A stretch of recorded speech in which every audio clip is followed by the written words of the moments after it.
Hello viewers, this is doctor Wahid Baig from Jaipur, India. आइए आगे बढ़ाते हैं हम उस सिलसिले को जिसमें हम यूनानी को समझने की कोशिश करते हैं। आज बात करते हैं हम मुंजिस के बारे में। इस्तफराक के बाद ज़रूरी होता है कि हम मुंजिस को समझें।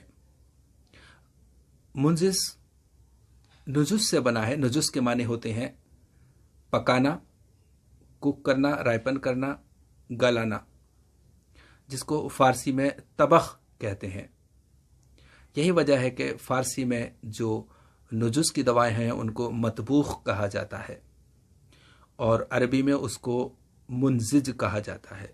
एक ही बात है, हम मतबूख कहें या मुंजिस कहें, नुजुस कहें या तबख कहें, एक ही बात है। लेकिन आमतौर से मुंजिज ज़्यादा चलता है। ज़्यादातर किताबों में मुंजिज मिलता है, मतबूख भी मिलेगा। बहरहाल मुंजिज कुछ ऐसी चुनिंदा दवाएं होती हैं जो जिस्म के अंदर जो रुतूबात रद्दियाँ हैं, जो फासिद मादा है, उसको पकाती हैं और वो इस काबिल बनाती हैं कि वो जिस्म से खारिज हो जाए। चूँकि वो मादा जो गैर तबई है उसकी कैफियत बदल चुकी है, इसलिए वो जिस्म से खारिज नहीं हो रहा है।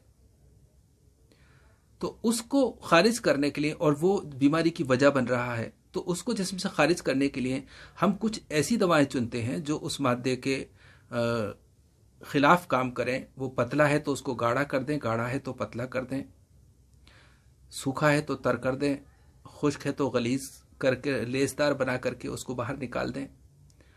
इस तरह की दवाओं को हम इस्तेमाल करते हैं ताकि वो जो पॉजिटिव फैक्टर है, जो मादा है, वो जिस्म से बाहर निकल जाए। तो इसका मतलब ये हुआ कि मुंजिज चंद ऐसी दवाएं हैं जिनको कोई भी तबीब जानबूझकर डिलिबरेटली मरीज के मिजाज और मर्ज के हिसाब से सेलेक्ट करता है ताकि वो उसके जिस्म में उस मादे को जो मर्ज की वजह बन रहा है जिस्म से बाहर निकाल दे। अब इसको जब हम समझने की कोशिश करते हैं तो एक बात ये समझनी होती है कि जब मादा अगर गलीज है, गाढ़ा है, जो नहीं निकल पा रहा है, तो कुछ दवाओं से उसको पिघला करके और इस काबिल बना दिया जाता है कि वो बाहर निकल जाए। लेकिन मादा अगर पतला है तो यहाँ पर जालिनूस का कहना यह है कि मादा अगर पतला है तो उसको नुजुस देने की ज़रूरत नहीं है, क्योंकि वो तो पहले से ही पतला है। लेकिन बाद में इस बात को शेख ने ज़्यादा तरीक़े से क्लियर किया और तरमीम की कि मादा पतला अगर है तो वो खुद से नहीं निकल पाता है। मिसाल के तौर पे अगर नज़ले हार का जो मादा है वो लंग्स में चला जाता है तो वो आमतौर से उसको थूक करके निकालना बहुत मुश्किल होता है, बनिस्बत इसके कि अगर गाढ़ा गाढ़ा बलगम है तो उसको बहुत आसानी से बाहर थूका जा सकता है, निकाला जा सकता है। इसी तरह से दूसरी वजह ये और होती है कि वो जो पतला रकीक मादा होता है वो दूसरे ऑर्गन्स के सेल्स में जाकर के जज्ब हो जाता है और वहाँ कैद हो जाता है। इसलिए ऐसी दवाएं को देना लाजमी होता है ताकि उस दवाएं उस मादे की कैफियत को भी चेंज कर सकें, उसकी कमियत को भी चेंज कर सकें, उसकी हियत को चेंज कर सकें और वो उस सेल्स में से उसको निकाल करके बाहर कर सकें और उसको फिर बाहर निकलते ही गाढ़ा बना दें ताकि वहाँ से निकल के वो किसी दूसरे उज़ू में जज्ब नहीं हो जाए। तो इस तरह से वो उस मादे को बाहर निकाल देती हैं। तो पतले को गाढ़ा करना, गाढ़े को पतला करना लाजमी होता है।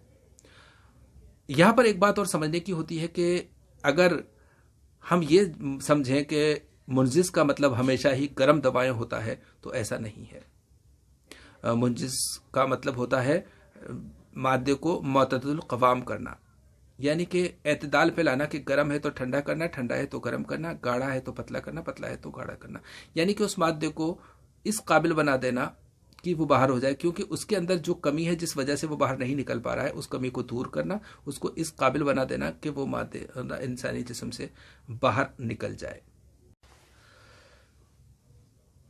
मादा निकालने के लिए यानी मुंजिस देने के लिए एक उसूल ख़ास तौर से ध्यान रखा जाता है कि हम मुंजिस तब देते हैं जबकि मर्ज क्रॉनिक हो चुका हो, मुजमिन हो चुका हो, यानी कम से कम 40 दिन हो चुके हों।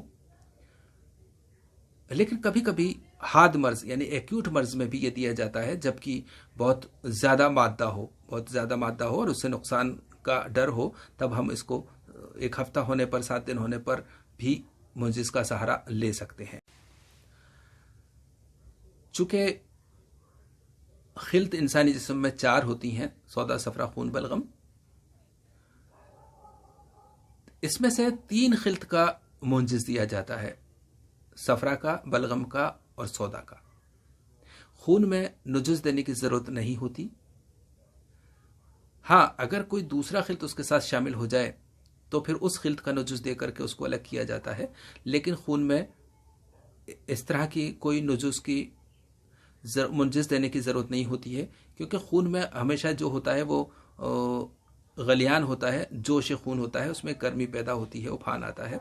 तो उसके लिए हम मुसक्किनात और मुबर्रिदात देते हैं, जिसको कि हम मुअद्दिलात कहते हैं। यानी कि वो खून के जो कैफियत है उसको तादील करती है, उसको नॉर्मलाइज करती है। इसलिए खून की बीमारियों में अक्सर ये मुअद्दिलात दी जाती हैं, मुसफ़ियात दी जाती हैं, मुंजिस नहीं होते। हाँ, बाकी तीनों खिलतों में के अपने अपने अलग अलग मुंजिस हैं, जिनके बारे में हम फिर जिक्र करेंगे। तो फाइनली हम ये कह सकते हैं कि मुंजिस या मतबूख, जिसको आमतौर से काढ़ा कहा जाता है, काढ़ा इनफैक्ट, काढ़ा या जोशांदा एक ही बात है। काढ़ा या जोशांदा इनफैक्ट एक शक्ल है, एक फॉर्म है, जिस शक्ल या जिस फॉर्म में उस मुंजिस को पिलाया जाता है। यानी कि 10 दवाएं अगर हैं तो उनको उबाला जाता है और उसका जोशांदा बनाया जाता है और फिर पिलाया जाता है। तो ये जब उबालने करके और जब ये जोशांदा बना लिया जाता है तो अब इसको काढ़ा कहते हैं। लेकिन उससे पहले जो वो मुंजिस की दवाएं होती हैं वो सब अलग अलग होती हैं। हर बीमारी के लिए, हर मर्ज के लिए, हर मरीज के लिए, हर मिजाज के लिए अलग तरह का काढ़ा होता है, तो उसको हम मुंजिस कहते हैं। तो वो इसलिए जोशांदा एक शक्ल है जिस शक्ल में उसको पिलाया जाता है मुंजिस को। मुंजिस एक नुस्खा है जो अलग अलग होता है।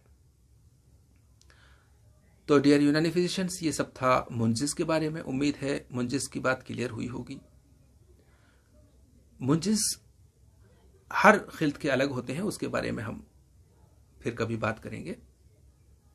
अल्लाह हाफिज।